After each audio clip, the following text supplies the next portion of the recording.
Hi everyone, I wanted to show you how to make a Padlet. So obviously you need to create an account on Padlet, and this is what your dashboard will look like. When you're ready to make your Padlet, you click on Make a Padlet.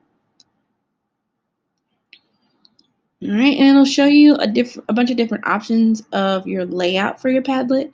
So there's wall that kind of puts it in a kind of a brick style layout. Canvas, this is kind of, I would think of maybe like a sticky note on a piece of paper. You can move them around. This is like a streamline, kind of all lined up in one kind of row where you can stream them. This is grid, so kind of rows going across, and this will be kind of columns going down, the shelf option, and then there's the back channel. I think probably the good option is Canvas. That one kind of allows you to a little bit more freedom as to how to orient the tablet. So first thing I would do when it pops up is to create a title. Let's call this one plants. Right, and then you may want to give a description. Maybe you're just using this for notes about plants. Okay, you can change the background. There are tons of options for that. You may want to keep it simple, keep it fancy, however you like it. I'm going to choose this lovely fall pattern. You can also upload your own image if you want to do that as well. You can change the color, like if you want a dark color or a light color.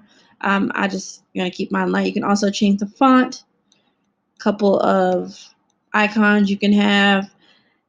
This option you may want to turn on, because this will tell you who posted what.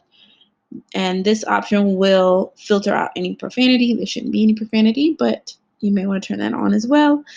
This option will let you comment on other people's posts, so that is another thing you may want to turn on. This is the address of your Padlet.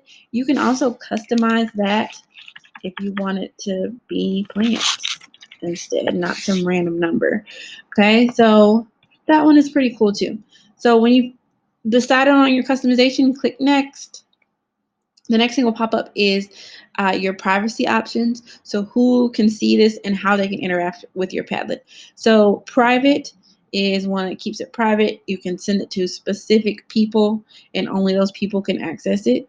Password protected is that you can have a password to this Padlet, and on all of these options you can decide how people can interact. So they can only read it, maybe they can write things and moderate, or they can delete things, add things, that kind of option.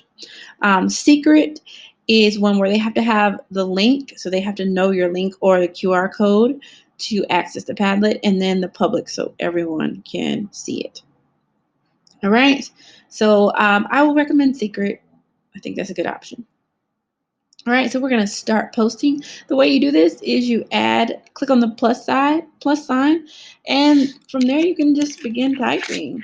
You can give it a title, you can say something else underneath it, you can upload things, you can add a link, you can search Google, you can add an image. If you click on the three dots, there are other options, right? If you want to add video, if you want to give a voice note, if you want to record your screen, if you want to draw something, there are so many different options of how you can post on Padlet. Say you post something and you're like, oh, I really don't want that. You can click on the trash can and it will delete it. Because we chose Canvas, you can click on the post and move it around and kind of organize your thoughts a little bit better. All right, so that is how you post things on there. So when you're ready to share, remember you can always come back here, click share, and get the information on how you want to share. If you want to create a QR code, it does that for you. You can copy your link, embed a bunch of different ways to share your Padlet. If you want to make some changes again, say you don't really like this background anymore, you can always come back there by clicking the little gear. So that is the gist of how to make a Padlet. Pretty easy. And thanks.